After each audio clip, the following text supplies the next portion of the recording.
Welcome to Digital Learning, dear students. Today in auditing, we will be discussing about the elements of verification and valuation of stock in trade.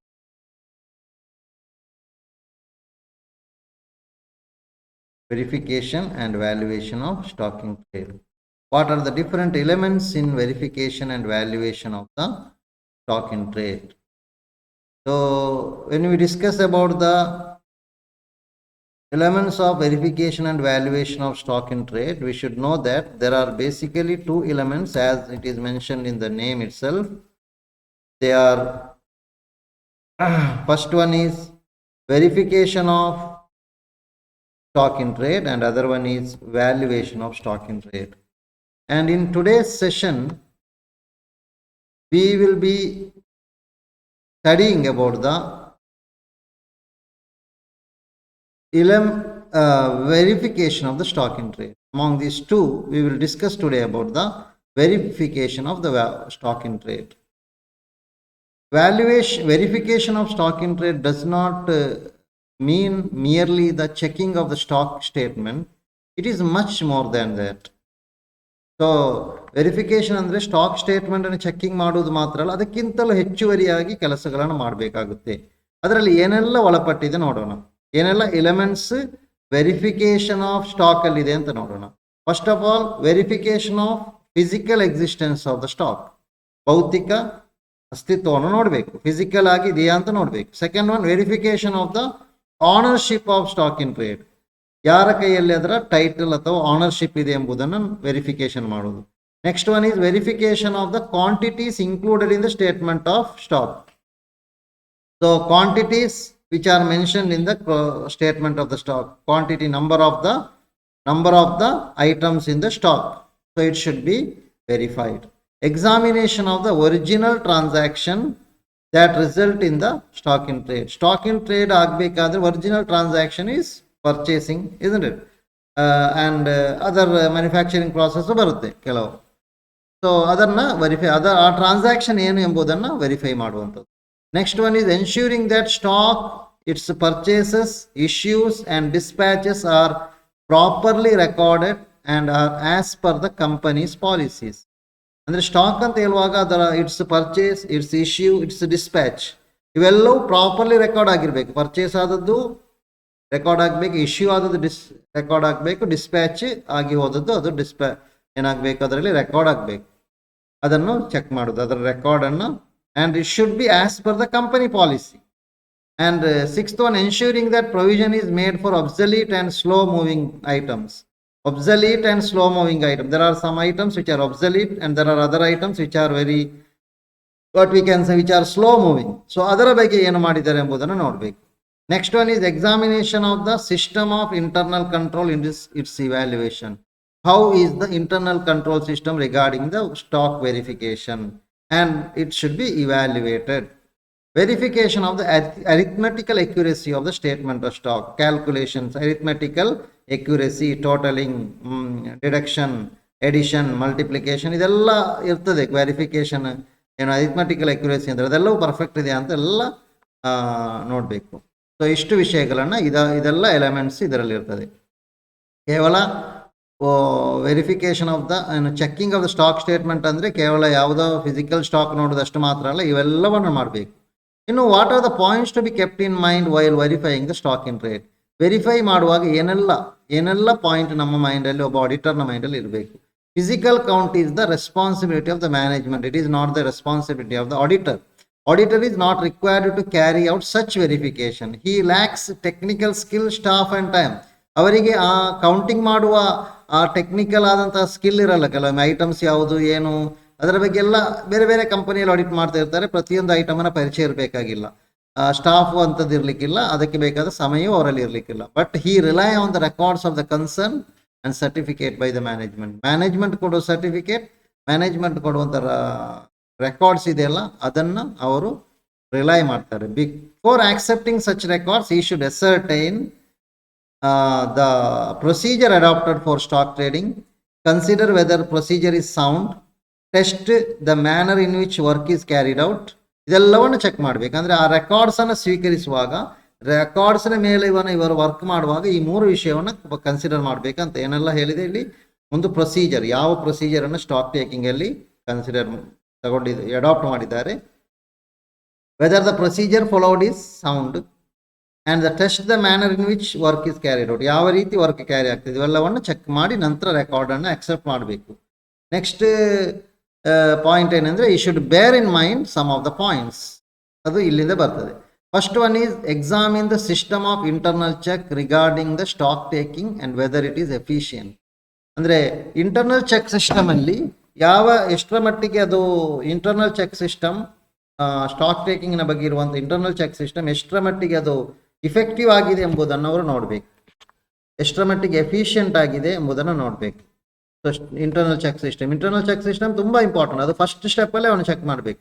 Second one, obtain the physical layout of all plans where stocks are held and also ಅಂದರೆ ಎಲ್ಲೆಲ್ಲಿ ಯಾವ ಕಡೆಗಳಲ್ಲೆಲ್ಲ ಅವರು physical ಸ್ಟಾಕನ್ನು ಇಟ್ಟಿದ್ದಾರೆ ಅದರದ್ದೆಲ್ಲ ಏನು ಮಾಡಬೇಕಂದ್ರೆ he should all the plant where the stocks are held are also the same of the person in charge, name of the person in charge. ಅಂದರೆ obtain the physical layout of all the plant where stocks are held and also the name of the person in charge. ಅಂದರೆ ಎಲ್ಲೆಲ್ಲಿ ಬೇರೆ ಬೇರೆ ಕಡೆಯಲ್ಲಿ stock ಅನ್ನು ಇಟ್ಟಿರ್ಬೋದು, ಒಂದೇ ಕಡೆ ಅಲ್ಲ, ಬೇರೆ ಬೇರೆ ವೇರ್ ಹೌಸ್ಗಳಿರ್ಬೋದು ಅಲ್ವಾ, ಬೇರೆ ಬೇರೆ ವೇರ್ ಹೌಸ್ಗಳಲ್ಲಿ ಗೂಡ್ಸ್ ಅನ್ನು ಇಟ್ಟಿರ್ಬೋದು. ಎಲ್ಲೆಲ್ಲಿ ಇಟ್ಟಿದ್ದಾರೆ ಅಲ್ಲಿ ಅದರ ಇನ್ಚಾರ್ಜ್ ಯಾರು, ಅವರ ಹೆಸರೇನು, ಅವರ ಡೀಟೇಲ್ಸ್ ಎಲ್ಲ ತಗೊಳ್ಬೇಕು. obtain the details as to quantity and name value of the stock with each department at the time of last stock taking. ಅಂದರೆ ಲಾಸ್ಟ್ ಸ್ಟಾಕ್ ಟೇಕಿಂಗ್ ಮಾಡುವಾಗ ಇದ್ದಂಥ ಡೀಟೇಲ್ಸ್ ಯಾವುದು, ಕ್ವಾಂಟಿಟಿ ಎಷ್ಟು ತಗೊಂಡಿದ್ದಾರೆ, ಎಷ್ಟು ಕೌಂಟಲ್ಲಿ ಸಿಕ್ಕಿದೆ, ವ್ಯಾಲ್ಯೂ ಎಷ್ಟು ಕೊಟ್ಟಿದ್ದಾರೆ, ಪ್ರತಿ ಡಿಪಾರ್ಟ್ಮೆಂಟ್ ಇದು ತಗೊಳ್ಬೇಕು. And secure stock taking instructions issued to the staff in stock taking and see whether these contain adequate safeguard. Secure stock taking instructions issued to the staff in stock taking and see whether these contain adequate safeguard. ಅಂದರೆ stock taking staff ಅಂತ ಇರ್ತಾರಲ್ಲ ಅವರಿಗೆ ಕೊಟ್ಟ instruction ಏನು, ಆ instruction ಎಷ್ಟು ಸೂಕ್ತವಾಗಿದೆ, ಅದು ಸುರಕ್ಷಿತವಾದಂಥ ಇನ್ಸ್ಟ್ರಕ್ಷನ್ ಎಂಬುದನ್ನು ನೋಡಬೇಕು. Next one is satisfy himself that proper and adequate records of the stock have been maintained by the client. He should satisfy himself about the proper and adequate record of the stock maintained by the client maintain ಮಾಡಿದಂಥ record ಇದೆಯಲ್ಲ ಅದು proper record, adequate record ಮಾಡಿದ್ದಾರೆ ಎಂಬುದರ ಬಗ್ಗೆ ಅವನು ಸ್ವಯಂ ಅವನು ಸ್ವಯಂ ಸ್ಯಾಟಿಸ್ಫೈ ಆಗಿರಬೇಕು. Next one, ascertain whether personnel deployed for stock taking are reasonably competent and have enough time and are not concerned with custody or release of the stock. ಅಂದರೆ those who are doing the stock taking work should be competent. They should have enough time and they should not be a part of the person who are releasing or you are in custody of the stock. Storekeeper stock taking ಮಾಡಬಾರ್ದು ಅಂತ. Next one, ascertain whether the method prescribed in the management instructions regarding the counting etc. are duly adhered. Stocking count ಮಾಡುವಾಗ ಏನೆಲ್ಲ instruction ಮಾಡಬೇಕು ಕೊಟ್ಟಿದ್ದಾರೆ management, is it followed, is it duly adhered, ಅದನ್ನು ನೋಡಬೇಕು. See that goods which are not related to the client's business are excluded from the stock. So the goods which are not related to this client's business, if they are included, it should be excluded. You should see that it is excluded from the business. ಅಂದರೆ ಬೇರೆ ಯಾರ್ದೋ stock ನಮ್ಮ ಕಂಪನಿಯ ಸ್ಟಾಕಲ್ಲಿ ಬರಲಿಲ್ಲ ಎಂಬುದನ್ನು ಇವನು auditor confirm ಮಾಡಬೇಕು. ಈ should see that goods sold on or prior to the closing date are not included in the closing stock. Goods sale ಆಗಿದೆ ಮಾರ್ಚ್ 31ರೊಳಗೆ, ಆದರೆ ಇನ್ನೂ ಅದು ಡೆಲಿವರಿ ಆಗಲಿಲ್ಲ, ಆಗ ಸ್ಟಾಕಲ್ಲಿ ಸೇರುವಂತಹ ಸಾಧ್ಯತೆ ಇದೆ, ಅದನ್ನು ಕನ್ಫರ್ಮ್ ಮಾಡಬೇಕು ಸೇರಲಿಲ್ಲ ಅಂತ. See that items of the capital nature are excluded from the stock. If there is any item of capital expenditure, it should not be a stock, it should be a fixed asset. ಅದು current asset ಅಲ್ಲ, fixed asset ಅಲ್ವಾ. ಈಗ for example A company, ಈಗ ಒಂದು furnitures ಏನು table, almirah, ಬೇರೆ ಬೇರೆ furniture ಎಲ್ಲ ಸೇಲ್ ಮಾಡ್ತಾರೆ. ಅವರಲ್ಲಿರುವಂಥ ಆ ಫರ್ನಿಚರ್ ಎಲ್ಲ ಸ್ಟಾಕ್. ಅದೇ ಸಂದರ್ಭದಲ್ಲಿ ಅವರ ಬಿಸ್ನೆಸ್ ಅಲ್ಲಿರುವಂಥ ಆಫೀಸಿನ ಫರ್ನಿಚರ್ ಆಫೀಸಿನ ಅಲ್ಮಿರಾ, ಆಫೀಸಿನ ಟೇಬಲ್, ಅಥವಾ ವೇರ್ ಹೌಸಲ್ಲಿ ಅದು ಯೂಸ್ ಮಾಡಿ ಇಟ್ಟಂಥ ಟೇಬಲ್, ಅಲ್ಮಿರಾ ಕೆಲವೊಂದು ಹೊಸತನ್ನೇ ತಂದಿಟ್ಟಿರ್ಬೋದು. ಆಗ stock taking person may confuse and he may include that also in the stock. ಅದಾಗಬಾರ್ದು, ಅದು ಕ್ಯಾಪಿಟಲ್ ನೇಚರ್, ಅದು it is for the purpose of use in the business. Okay, next check the physical existence at least of 5% of the items. At least 5% of the ಐಟಮಿನ physical check ಮಾಡಬೇಕು ಹೋಗಿ. Counting ಇವನ ಆಡಿಟರ್ನ ಕೆಲಸ ಅಲ್ಲದಿದ್ರು ಅಷ್ಟು random ಆದರೂ check ಮಾಡಬೇಕು. Inspect the original verification sheet and trace selected items, particularly more valuable once. ಅಂದರೆ he should inspect the original verification sheet. Original verification ಮಾಡುವಾಗ ಶೀಟಲ್ಲಿ ಬರೆದಿರ್ತಾರೆ ಅದನ್ನು, ಮತ್ತು he should trace some of the selected valuable items. ತುಂಬ ಬೆಲೆ ಬಾಳುವ ಕೆಲವು item ಇದೆಯಲ್ಲ ಅದನ್ನು ಟ್ರೇಸ್ ಮಾಡಿ ಅದನ್ನು ವೆರಿಫಿಕೇಶನ್ ಮಾಡಬೇಕು. ಸೊ he should ಅಂದರೆ ಅದರಲ್ಲಿ ಏನು ಮಾಡಬೇಕಂದ್ರೆ difference between the physical count and stock record should be investigated. Physical count ಇವನು ಯಾವುದಾದ್ರೂ ನೋಡುವಾಗ, ಕೌಂಟ್ ರ್ಯಾಂಡಮ್ ಚೆಕ್ ಮಾಡುವಾಗ ಫಿಸಿಕಲ್ ಕೌಂಟ್ ಸ್ಟಾಕ್ ರೆಕಾರ್ಡ್ ಇವನಿಗೆ ಸಿಕ್ಕಿದ್ರೆ, ಅಥವಾ ಒರಿಜಿನಲ್ ಕೌಂಟಲ್ಲಿ ಫಿಸಿಕಲ್ ಕೌಂಟಲ್ಲೂ ಸ್ಟಾಕ್ ರೆಕಾರ್ಡಲ್ಲಿ ವ್ಯತ್ಯಾಸ ಬರುತ್ತೆ. ಇಟ್ ಕಮ್ಸ್ ಸ್ಟಾಕ್ ಟೇಕಿಂಗ್ ಆಗುವಾಗ physical count 100, but in the stock record it should be 95, it should be 105. 5 count shortage ಇದೆ. Why it is? Reason should B raised.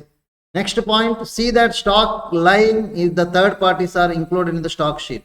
ಕೆಲವೊಮ್ಮೆ ಸ್ಟಾಕ್ ಬೇರೆಯವರಲ್ಲಿ ಕನ್ಸೈನ್ಮೆಂಟ್ ಅಲ್ಲಿ ಕಳಿಸಿದ್ದು, sale R approval basis ಅಲ್ಲಿ ಕಳಿಸಿದಲ್ಲಿ ಬೇರೆ agent ಕೈಯಲ್ಲೆಲ್ಲ ಇರ್ಬೋದು, consignee ಕೈಯಲ್ಲೆಲ್ಲ ಇರ್ಬೋದು, ಅದನ್ನ stock ಅಲ್ಲಿ include ಮಾಡಿದೆ ಎಂಬುದನ್ನು ಕನ್ಫರ್ಮ್ ಮಾಡಬೇಕು. Then scrutinise and compare both original rough and fair copies of the stock sheet. Fair copy ಇರ್ತದೆ, ರಫ್ ಇರ್ತದೆ. ಫಸ್ಟ್ ಆಫ್ ಆಲ್ ಯಾರಾದ್ರೂ ಅಷ್ಟೇ ಫಸ್ಟಿಗೆ ರಫ್ ಆಗಿ ಬರೆದಿರ್ತಾರೆ, ಅದನ್ನು ಜಾಗ್ರತೆ ಮಾಡಿ ತೆಗೆದಿರ್ಬೇಕು, ಅದನ್ನ ಬಿಸಾಡಬಾರ್ದು, ಅದು ಬೇಕು. ಅದು ಮತ್ತು ಫೇರ್ ಕಾಪಿ, ಇದನ್ನ ಎರಡನ್ನು ಕಂಪೇರ್ ಮಾಡಬೇಕು. ಎಲ್ಲವೂ ಡೈರೆಕ್ಟ್ ಆಗಿ ಸ್ಟಾಕ್ ಶೀಟ್ ಅಲ್ಲಿ ಬರೆಯುವುದಿಲ್ಲ. First of all there will be rough sheet. Rough ಶೀಟಲ್ಲಿ ಕೌಂಟ್ ಮಾಡಿ 10, 20, 30 ಹೀಗೆ ಕೌಂಟ್ ಮಾಡ್ತಾ ಹೋಗ್ತಾರೆ ಬೇರೆ ಬೇರೆ ಕಡೆಯಿಂದ. ಮತ್ತೆ ಅದನ್ನು ಟೋಟಲ್ ಮಾಡಿ ಫೇರ್ ಮಾಡಿ ಹೊಸ ಶೀಟಲ್ಲಿ ಬರೀತಾರೆ. ಇಷ್ಟನ್ನು ಎರಡನ್ನು ಕಂಪೇರ್ ಮಾಡಬೇಕು. ಏನಾದರೂ ಮ್ಯಾನಿಪುಲೇಷನ್ ಮಾಡಿದ್ರೆ ಗೊತ್ತಾಗ. Attend stock taking at least for a part of the time and see staff discharges duty efficiently. He should supervise there. Supervise ಅಲ್ಲ, ಅದನ್ನೊಮ್ಮೆ ನೋಡಬೇಕು, ಅಬ್ಸರ್ವೇಷನ್ ಮಾಡಬೇಕು ಅಂತ ಹೇಳ್ಬೋದು. ಸೂಪರ್ವೈಸಿಗಿಂತಲೂ ಅಬ್ಸರ್ವೇಷನ್ ಅಂದ್ರೆ ಸ್ಟಾಕ್ ಟೇಕಿಂಗ್ ಕೌಂಟಿಂಗ್ ಮಾಡುವ ದಿನ ಆಡಿಟರ್ನ ಪಾರ್ಟಿಂದ ಯಾರಾದರೂ ಹೋಗ್ಬೇಕು ಅಲ್ಲಿಗೆ. Auditor should send somebody, his staff, and they should make the observation whether they are doing the duty properly. Work out gross profit ratio, compare with previous year, investigate difference. Gross profit ratio calculate ಮಾಡಿದಾಗ gross ಪ್ರಾಫಿಟ್ನಿಂದಲೇ ಇದು stock manipulate ಆದರೆ gross profit ಅಲ್ಲಿ ಅದು ಏನಾಗ್ತದೆ, exhibit ಆಗ್ತದೆ. Stock ಅನ್ನು ಸುಮ್ಮನೆ ಇನ್ಫ್ಲೇಟ್ ಮಾಡಿ ಹೆಚ್ಚು ಮಾಡಿ ಇಟ್ಟರೆ ಗ್ರಾಸ್ ಪ್ರಾಫಿಟ್ ಹೆಚ್ಚಾಗ್ತದೆ. ಸ್ಟಾಕ್ ಅನ್ನು ಕಡಿಮೆ ಮಾಡಿ ವ್ಯಾಲ್ಯೂಯೇಷನ್ ಮಾಡಿಬಿಟ್ರೆ ಸ್ಟಾಕ್ ಗ್ರಾಸ್ ಪ್ರಾಫಿಟ್ ಕಡಿಮೆ ಆಗ್ತದೆ. So gross profit ratio calculate ಮಾಡಬೇಕು. ಗ್ರಾಸ್ ಪ್ರಾಫಿಟ್ ಅಮೌಂಟ್ ಅಲ್ಲ, ರೇಷಿಯೋ ಕ್ಯಾಲ್ಕುಲೇಟ್ ಮಾಡಬೇಕು. ರೇಷಿಯೋದಲ್ಲಿ ನಮಗೆ ಸಿಗುವಂಥದ್ದು ಹಿಡಿಲಿಕ್ಕೆ ಆಗ್ತದೆ. ಅದರ ಕಳೆದ ವರ್ಷದೊಟ್ಟಿಗೆ ಕಂಪೇರ್ ಮಾಡಿ ಡಿಫರೆನ್ಸ್ ಇನ್ವೆಸ್ಟಿಗೇಟ್ ಮಾಡಬೇಕು. Next, review and be familiar with the procedure and arrangement of the maintenance of the stock record. ಎಲ್ಲ ಸ್ಟಾಕ್ ರೆಕಾರ್ಡ್ ಹೇಗೆ ಮಾಡ್ತಾರೆ ಕ್ಲೈಂಟ್, ಅದನ್ನೆಲ್ಲದರ ಬಗ್ಗೆ auditor should be familiar. He should review, he should be familiar with the procedure and arrangement. Compare stock sheet of the current year with that of the previous year. Inquire into the difference. ಕಳೆದ ವರ್ಷ ಮತ್ತು ಈ ವರ್ಷದ stock sheet ಅಲ್ಲಿ difference ಬಂದ್ರೆ, ತುಂಬಾ difference ಬಂದ್ರೆ, what is the reason? Check calculation, addition, casting of the stock sheet, ಇದೆಲ್ಲ ಮಾಡಬೇಕು. Check the calculations, multiplication, addition, everything you should check. Casting, totaling, everything. See whether the work of the preparing stock sheet is supervised by the responsible official of the concern. You should see that work of preparing the stock sheet is supervised by a responsible person. Stock sheet preparation ಗೆ ಒಬ್ಬ supervisor ಬೇಕು, ಅವನು responsible person ಆಗಿರ್ಬೇಕು. ಅದನ್ನು compare ನೋಡಬೇಕು. Next one is check stock sheets. ಹೇಗೆ stock sheet ಅನ್ನು check ಮಾಡೋದು? Insist upon initials against any alteration. Stock sheet ಅಲ್ಲಿ ನಮಗೆ ಕರೆಕ್ಷನ್ ಇರ್ಬೋದು, ಅದಕ್ಕೆ it should be initial, it should be authenticated by the initials. ಯಾರು ಅದನ್ನು ಮಾಡಿದರೆ ಅವರ ಇನಿಷಿಯಲ್ಸ್ ಬೇಕು.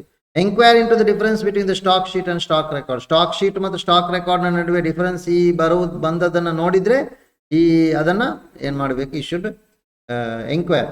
Next one is see that goods sold but not delivered are not included in the stock sheet. Goods are sold but not delivered. It is happening sometimes, isn't it? Goods is sold but it is still remaining in the warehouse. It is not delivered, but it should not be included in the stock sheet. So ಆಗಲೂ ಒಂದು point ಬಂದಿತ್ತು ಇದು ವಿಷಯದಲ್ಲಿ. See that goods purchased and invoices recorded are included in the cost closing stock. Goods purchase ಆಗಿದೆ, invoice record invoices recorded. Goods purchase ಆಗಿದೆ, invoice record ಆಗಿದೆ, ಆದರೆ ಅದು ಏನಾಗಿರ್ಬೇಕಾಗ ಕ್ಲೋಸಿಂಗ್ ಸ್ಟಾಕಲ್ಲಿ ಇನ್ಕ್ಲೂಡ್ ಆಗಿರ್ಬೇಕು. ಅದು ಕೆಲವೊಮ್ಮೆ ಲಾಸ್ಟ್ ಮೊಮೆಂಟಿಗೆ ಬಂದಂಥ ಪರ್ಚೇಸ್ ಆಗಿರ್ಬೋದು, 25th of March, 26, 27, 30, 31 ಹೀಗೆಲ್ಲ ಬರ್ಬೋದು. 25 ಇಂದ ಆ ಲಾಸ್ಟ್ ವೀಕಲ್ಲಿ ಬರುವಂಥ ಕೆಲವು ಗೂಡ್ಸ್ ಎಲ್ಲ ಸ್ಟಾಕ್ ಶೀಟಲ್ಲಿ ಆ್ಯಡ್ ಆಗದೇ ಇರ್ಬೋದು. ಆಗ ಸ್ಟಾಕ್ ಶೀಟಿಗೂ ಸ್ಟಾಕ್ ರೆಕಾರ್ಡಿಗೂ ನಮ್ಮ ಫಿಸಿಕಲ್ ಅಕೌಂಟಿಗೆ ಡಿಫರೆನ್ಸ್ ಆಗಿ ಬರೋ ಸಾಧ್ಯತೆ ಇದೆ. Next, see that stock sheets are initialled by the person connected. ಅದು ಸಿಗ್ನೇಚರ್ ಇರಬೇಕಂತ. Verify stock with the consignee ಹತ್ರ ಇರುವಂಥ ಸ್ಟಾಕ್ ಇದೆಯಲ್ಲ ಅದನ್ನು ವೆರಿಫೈ ಮಾಡಬೇಕು. Guard himself against following errors. ಕೆಲವೊಂದು ಎರರ್ಸ್ ಇದೆ, ಇದರ ಬಗ್ಗೆ ಸುರಕ್ಷತೆ ಪಾಲಿಸಬೇಕು. He should guard himself. One is name, size, part number on the count tag. Count tag ಅಲ್ಲಿರುವಂಥ ನೇಮ್, ಸೈಜ್, ಪಾರ್ಟ್ ನಂಬರ್ ಅದರ ಬಗ್ಗೆ ಗಾರ್ಡ್ ಮಾಡಬೇಕು. Mistakes in identifying stage of completion of A product. So manufacturing concern ಆದರೆ stage of manufacturing ಇರ್ತದೆ, stage of production of A product ಇರ್ತದೆ. ಅದರ raw material converted into finished goods, in between there are different stages. ಅದು semi finished goods ಆಗಿ ಹೀಗೆ ಇರ್ತದೆ, ಅದರಲ್ಲಿ ತುಂಬ ಕೇರ್ಫುಲ್ ಆಗಿರಬೇಕು. Next one, wrong unit of measurement listed on the tag. Wrong unit of measurement ಎಲ್ಲಾದರೂ ಯೂನಿಟ್ ಆಫ್ ಮೆಜರ್ಮೆಂಟ್ ಇದೆಯಲ್ಲ, kg ಅಥವಾ ಬೇರೆ ಯಾವ ರೂಪದಲ್ಲಿ, ಗ್ರಾಮ್ಸ್ ಅಲ್ಲ ಅಥವಾ ಕೌಂಟಲ್ಲಿ ಯಾವ ರೀತಿಯಲ್ಲಿ, ಅದು ಅದರ ಬಗ್ಗೆ ರಾಂಗ್ ಮೆಜರ್ಮೆಂಟ್ ಯೂನಿಟ್ ಬರಬಾರ್ದು. Some items may escape counting, ಇದರ ಬಗ್ಗೆ ಕೇರ್ಫುಲ್ ಆಗಿರಬೇಕು. Discrepancy in stock may not be corrected. Discrepancy ಆಗಿರ್ಬೋದು ಸ್ಟಾಕಲ್ಲಿ, ಅದನ್ನು ಕರೆಕ್ಟ್ ಮಾಡಿದಾರ, ಏನು ಮಾಡಿದ್ದಾರೆ ಎಂಬುದನ್ನು ನೋಡಬೇಕು. Okay, so these are the different what we can say, these are the different point. I have mentioned here a number of points here. ತುಂಬ ಪಾಯಿಂಟನ್ನು ಇಲ್ಲಿ ಎಕ್ಸ್ಪ್ಲೇನ್ ಮಾಡಿದ್ದೇನೆ. ಇಷ್ಟೆಲ್ಲ ಪಾಯಿಂಟ್ಗಳನ್ನು ನಾವೇನು ಮಾಡಬೇಕು, ಆಡಿಟರ್ ಆಗಿ ವರ್ಕ್ ಮಾಡುವಂಥ ಸಂದರ್ಭದಲ್ಲಿ ತುಂಬ ಕೇರ್ಫುಲ್ ಆಗಿ ಇದನ್ನು ಚೆಕ್ ಮಾಡಬೇಕಾಗುತ್ತೆ. ಇದನ್ನು ಚೆಕ್ ಮಾಡಿದರೆ ಮಾತ್ರ ನಮ್ಮ ಸ್ಟಾಕ್ ಟೇಕಿಂಗ್ ಏನಾಗ್ತದೆ, ಪರ್ಫೆಕ್ಟ್ ಆಗ್ತದೆ. ಇಲ್ಲಾಂದರೆ stock taking will not be perfect. So ಹಾಗಾಗಿ ಇಷ್ಟು ನೋಡಿ, ತುಂಬ ಪಾಯಿಂಟನ್ನು ಇಷ್ಟು ಇದರಲ್ಲಿ ವೆರಿಫಿಕೇಷನ್ ಮಾಡುವಾಗ ಇದನ್ನೆಲ್ಲವನ್ನು, ಯಾಕೆಂದರೆ ಈ ಸ್ಟಾಕ್ ಟೇಕಿಂಗಲ್ಲಿ ಸ್ಟಾಕ್ ಅಂತ ಹೇಳುವಾಗ ಅದು ಸಾಮಾನ್ಯವಾಗಿ ಇದರಲ್ಲಿ ತುಂಬ ಏನು ಮ್ಯಾನಿಪ್ಯುಲೇಷನ್ ಮಾಡಲಿಕ್ಕೆ ಸಾಧ್ಯತೆ ಇದೆ. ಸ್ಟಾಕಿನ ಬೆಲೆ ಹೆಚ್ಚು ಮಾಡ್ಬೋದು, ವ್ಯಾಲ್ಯೂಯೇಷನ್ ಮಾಡಿ ಅಥವಾ ವ್ಯಾಲ್ಯೂಯೇಷನನ್ನು ಹೆಚ್ಚು ಮಾಡಿ. ಈಗ ನೋಡಿ, ಸ್ಟಾಕಲ್ಲಿ ಏನು ಸ್ಟಾಕ್ನ ವ್ಯಾಲ್ಯೂ ಹೆಚ್ಚು ಮಾಡಿದರೆ ಆಗ ಗ್ರಾಸ್ ಪ್ರಾಫಿಟ್ ಹೆಚ್ಚಾಗುತ್ತೆ. ಸ್ಟಾಕ್ನ ವ್ಯಾಲ್ಯೂ ಕಡಿಮೆ ಮಾಡಿದರೆ ಆಗ ಗ್ರಾಸ್ ಪ್ರಾಫಿಟ್ ಕಡಿಮೆ ಆಗ್ತದೆ. ಇಂಥ ಸಾಧ್ಯತೆಗಳೆಲ್ಲ ಇರುವ ಕಾರಣದಿಂದ ನಾವು ಸ್ಟಾಕ್ನ ವಿಷಯದಲ್ಲಿ ತುಂಬ ಕೇರ್ಫುಲ್ ಆಗಿರಬೇಕಾಗುತ್ತೆ. ಹಾಗಾಗಿ ಇದರ ಬಗ್ಗೆ ಇಷ್ಟೆಲ್ಲ ಪಾಯಿಂಟನ್ನು ನಾನು ಎಕ್ಸ್ಪ್ಲೈನ್ ಮಾಡಿದ್ದೇನೆ.